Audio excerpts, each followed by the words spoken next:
समय से अलग संशोधन पर है, तो थोड़ा है आप इसीलिए तो आपको दे रहे हैं सर। इंडिया का दूसरा गरीब जिला है, आप बोले, ध्यान चाहिए। बोलिए बोलिए बोलिए। अध्यक्ष महोदय,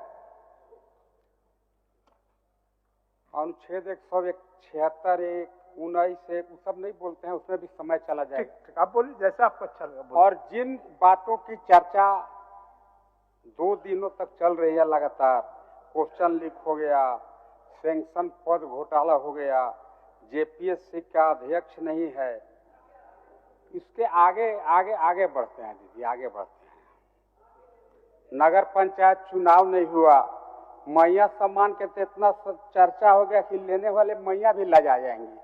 रात दिन मैये पर चर्चे हुआ, खैर छोड़िए, उस पर हम नहीं जाएंगे। हमारे नेता बाबूलाल जी ये कभी अच्छा बात कहे कि महामहिम राज्यपाल के अभिभाषण में पिछले 5 वर्ष के कार्यकाल का भी थोड़ा उल्लेख होना चाहिए था, वह उल्लेख कहीं उसमें दिखता नहीं है। और अध्यक्ष महोदय, आप ही राइट जज हैं यहाँ पर। अभी मैं पिछले 5 साल के कार्यकाल का एक छोटा उदाहरण दूंगा, फिर आप फैसला करिएगा उन पदाधिकारियों को जेल में रहना चाहिए कि बाहर घूमना चाहिए। ये जो बालू का चर्चा खूब हुआ अध्यक्ष महोदय, ये बालू का खेल निराला है। इसमें सफेद पोश, कई आईएएस, कई प्रशासनिक पदाधिकारी के मिली भगत से पिछले 5 वर्षों तक बालू का यह खेल होता रहा। आप पूरा ध्यान से सुनिएगा अध्यक्ष महोदय, अगर मैं गलत होऊंगा तो हमको पनिशमेंट करिएगा, नहीं तो उन आईएएस अधिकारी और जो सफेद पोश के मिली भगत से यह घटना घटी उनको दंडित होना ही चाहिए। अध्यक्ष महोदय, इस खेल को आप समझिए, 2019 के पहले बालू काफी सुलभ तरीका से टेंडर ऑक्शन के माध्यम से लोगों को मिल जाया करता था। सरकार ने कहा कि हम इसमें और ट्रांसपेरेंसी लाना चाहते हैं, पारदर्शिता लाना चाहते हैं। धन्यवाद भाई, इन्होंने बालू घाट को जेएसएमडीसी के हवाले कर दिया, कहा कि जेएसएमडीसी इस चीज को ठीक से देखेगा और लोगों को और सुपट तरीका से और सुलभ तरीका से बालू मुहैया कराने का काम करेगा। जेएमडीसी क्या किया अध्यक्ष महोदय, 2019 में, थोड़ा डेट नोट कर लीजिएगा अध्यक्ष महोदय ताकि हमको या पदाधिकारी को दंड जरूर मिले। 2019 में जेएसएमडीसी बालू घाट का टेंडर किया और 2 साल तक, थोड़ा मोड़ा नहीं, 2 महीना नहीं, 2 साल तक यानी 2021 तक टेंडर फाइनल नहीं किया। बोला कागज का जांच कर रहे हैं। फिर जब कोई कुछ पूछा कि बालू का क्या होगा जेएसएमडीसी के साहब बताओ, कहा कि कागज का जांच हो रहा है। 2 साल तक कागज का जांच करता रहा, टेंडर फाइनल नहीं कर पाया। और फिर 2021 में कहा कि छलका टेंडर जितना किए थे उसको फुई कर दो। फुई माने हम लोग के देहात में नल एंड वॉइड को फुई बोलते हैं, मतलब खत्म कर दो पिछला 2 साल जो टेंडर नहीं खुला। 21 में क्या किया, 21 में जेएसएमडीसी कहा कि नहीं, पिछला हम लोग का प्रोसेस गलत था, हम लोग को टेंडर नहीं करना चाहिए था, हम लोग को माइंड डेवलप ऑपरेटर बहाल करना चाहिए था। नाम तो इतना सुंदर रखा जिसे एलआईसी में देखते होंगे कि आप क्या हैं बाबू, हम डेवलपमेंट अफसर हैं। छोड़िए, उस पर ज्यादा नहीं जाएंगे, कम समय में ही बोलूंगा अपना बात। 21 में क्या किया, जेएसएमडीसी कहा कि नहीं, अटेंडम आदमी को टेंडर में हम पार्टिसिपेट नहीं करने देंगे। उन्होंने लिस्टिंग किया, शॉर्ट लिस्ट किया, अपने ममेरा भाई को, चचेरा भाई, फुफेरा, साढ़ू ताढ़ू जिसको भी हो सकता है, या आम आदमी को भी एनलिस्ट कर दिया। बोला कि यही 150 लोग बालू के ऑक्शन में या टेंडर में भाग लेंगे। और रेट रख दिया अध्यक्ष महोदय, बेस प्राइस उसका रख दिया 2 रुपये 35 पैसा। कहा कि जो व्यक्ति 2 रुपया 35 पैसा से कम रेट कोट करेगा, हम बालू उसी को देंगे, उसी डीएमओ को देंगे, नहीं उसको उसी एमडीओ को देंगे। उसका नाम बदल दिया था। अभी टेंडर ने कहा कि माइंड डेवलपमेंट ऑपरेटर हैं, और टेंडर किया। और बाद में जब 2 रुपया 35 पैसा से भी कम रेट कोट किए एनलिस्टेड कॉन्ट्रैक्टर, फिर नियम बदल दिया जेएसएमडीसी। कहा कि बाबू अब आप लोग को नदी में ले बालू नहीं देना है, अब नदी में से बालू उठा के आपको स्टॉक यार्ड में रखना होगा। और वहां से जेएसएमडीसी 8 रुपया पर सीएफटी बेचेगा, माने एक ट्रैक्टर 800 में बेचेगा, 235 रुपया में जेएसएमडीसी जो उनके इम्पैनल कॉन्ट्रैक्टर हैं उनसे लेगा और दिखा दिया सरकार को कि काफी मुनाफा होगा, रेवेन्यू का काफी इजाफा होगा। और क्या किया अध्यक्ष महोदय 21 में? 21 से लेके 23 तक एक छटाक बालू इसलिए नहीं ले पाया कि चूंकि बीच में नियम बदल दिया, कानून बदल दिया। पहले नदी में से बालू उठाने का रेट तय कराया और बाद में कहा कि उसको उठा के स्टॉक यार्ड में रखो। सब एमडीओ भाग गए, झारखंड छोड़ के भाग गए कि भागो भागो, इस राज्य में नियम कानून नाम का कोई चीज नहीं है। टेंडर के बाद बीच में नियम कानून में संशोधन हो जाता है। और अध्यक्ष महोदय 23 में फिर टेंडर कर दिया जेएसएमडीसी, और इस बार टेंडर किया, बोला कि ओपन फॉर ऑल इंडिया, पूरे इंडिया के कॉन्ट्रैक्टर भाग लेंगे, जो सबसे कम रेट कोट करेगा हम उसी को बालू देंगे। अच्छा है, कम रेट कोट करने वाले को ही देना चाहिए ताकि राजस्व का इजाफा हो, ज्यादा राजस्व मिल सके। और इस बार कहा कि हम पिछला 2 बार के गलती से हम सबक लिए हैं, इस बार हम क्या करेंगे? बोला इस बार हम टेंडर कर दिए कि बालू नदी से उठाइए, उसको स्टॉक यार्ड में रखिए और वहां से हम बालू बेचेंगे। और वह टेंडर भी अध्यक्ष महोदय फाइनल नहीं हुआ। 23 का टेंडर काहे नहीं फाइनल हुआ?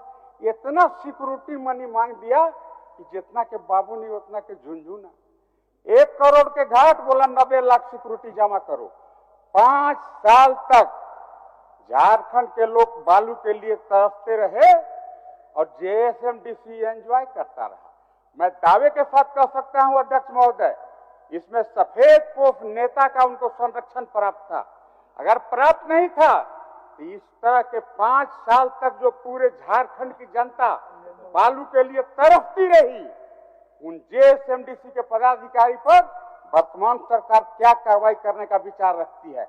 अगर कार्रवाई नहीं करती है, इसका हरियरका जला दिए हुजूर। थोड़ा बोलने दीजिए हुजूर। हो गया, आ गया बात, इसे आ गया। थोड़ा बोलने दीजिए। अब सुनो, एकदम अब सरकार का उत्तर भी होना है, जाना भी है सब।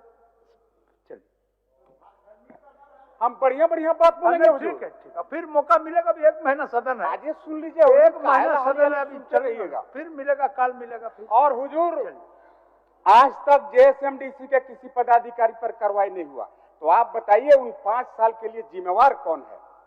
अध्यक्ष महोदय, मैं तो पहले ही कहा कि एकदम शॉर्ट में बोलूंगा, ज्यादा बातें नहीं बोलूंगा, उस सब चर्चा नहीं करूंगा कि नियोजन नीति, अस्थानीय नीति, 1932 के खतियान, किसान, शिक्षा, इस सब कुछ पर कुछ नहीं बोलूंगा। बजट पर 1 मिनट में बोलूंगा। इसके बाद आप 5 मिनट आपका समय लेंगे। एक भी गलत बात बोलेंगे तो हुजूर काटिएगा। बजट का खेल देखिए हुजूर। क्या बोल रहे हैं हुजूर? कुछ नहीं बोल रहे हैं, आपको बोल रहे हैं, बोलिए ना। पहले मंत्री जी वाला बोल लेते हैं हुजूर। बोलिए, आप हेल्थ विभाग का खेल निराला, लेकिन समय पर ध्यान रखिए। सुनिए अध्यक्ष महोदय, सुनिए। मतलब नहीं, हमको अध्यक्ष महोदय, अगर यहाँ गरीब गुरबा की जनता की समस्या का अगर हल अगर आप नहीं करेंगे तो कौन करेगा? ठीक है, बोलिए बोलिए। इसलिए हेल्थ विभाग के बोल गए मंत्री जी, तो हेल्थ विभाग पर थोड़ा बोलते हैं। अभी हेल्थ विभाग में अध्यक्ष महोदय मरीज के साथ पासिंग चल रहा है। पासिंग मतलब समझे हुजूर? फुटबॉलवा में नहीं होता है कि पासिंग करके जाके गोल मार देना है। आजकल मरीज को भी हेल्थ विभाग लात से मार रहा है हुजूर। पासिंग खेल रहा है। अभी गढ़वा के कोई मरीज अगर उसका समुचित इलाज, समुचित व्यवस्था गढ़वा में नहीं है, अगर उसको वहां का डॉक्टर अगर रिम्स अस्पताल के लिए रेफर करता है तो वहां का एम्बुलेंस, ये 1.5 साल पहले नियम बना हुजूर। क्या नियम बना दिया? बोला एम्बुलेंस गढ़वा से लेके मरीज को चलेगा और उसको डलटेंगंज अस्पताल में उठा के बिक देगा। ये हो गया। फिर पासिंग दे दिया वहां दूसरे को, फिर वहां से दूसरा एम्बुलेंस चलेगा हुजूर, लातेहार अस्पताल में लान के वहां फिर बिक देगा। फिर पासिंग हो गया हुजूर। अब लातेहार अस्पताल वाला हुजूर, 1 मिनट हुजूर, लातेहार अस्पताल वाला उसको लेके रिम्स आएगा, चाहे तो बैक कर देगा, चूंकि इतना पासिंग होते तो मरीज स्वाहा हो ही जाएगा हुजूर। इस पर थोड़ा मंत्री जी कुछ बोल सकते हैं क्या? नहीं, कुछ नहीं बोलेंगे, आप बोलिए। हो गया पर कुछ है? सत्येंद्र जी चलिए, सत्येंद्र जी चलिए। अध्यक्ष महोदय, थोड़ा हमारे समागम में देखिए वो बोलते हैं। 1 मिनट सत्येंद्र माइनस करिएगा, बोलने दीजिए। सर देखिए सर, बड़ी मुश्किल से सर माइनस स्वास्थ्य करिएगा व्यवस्था, हुजूर। एक रुके ना तिवारी जी बैठिए ना, हम जानते हैं आपको बढ़िया से। सर स्वास्थ्य व्यवस्था के बारे में उन्होंने जिक्र, तिवारी जी बैठिए ना, हम जानते हैं आपको बढ़िया से। सर स्वास्थ्य व्यवस्था के बारे में उन्होंने जिक्र किया, जबकि आज तो ये डिबेट का मामला नहीं था, लेकिन आप स्वास्थ्य व्यवस्था पे ले आए। मैं कहना चाहता हूँ सर, आपके माध्यम से विधायक जी को कहना चाहता हूँ, स्वास्थ्य व्यवस्था को सुचारू रूप से ठीक ठाक ढंग से चला रहे हैं। अगर आप कह रहे हैं कि नहीं लात पासिंग पे पासिंग, आप मुझे सबूत दीजिए, मैं उसको ठीक करूंगा, सुझाव दीजिए आप। अब यहाँ आके आपने भाषण दे रहे हैं, ये क्या तरीका? चलिए सत्येंद्र बाबू। हजूर, मैं चुनौती देता हूं मंत्री महोदय को आपके माध्यम से, ये पिछले 1.5 साल से ये कानून बना है कि नहीं कि भाई दुमका का मरीज, फिर राजा साहब के फिर क्या प्रॉब्लम हो गया हुजूर, बैठाइए ना हुजूर, राजा महाराजा के मारी दम हार हैं हुजूर, एक जमीन 3-3 बार बेच दे रहा है सब, बैठिए ना हुजूर।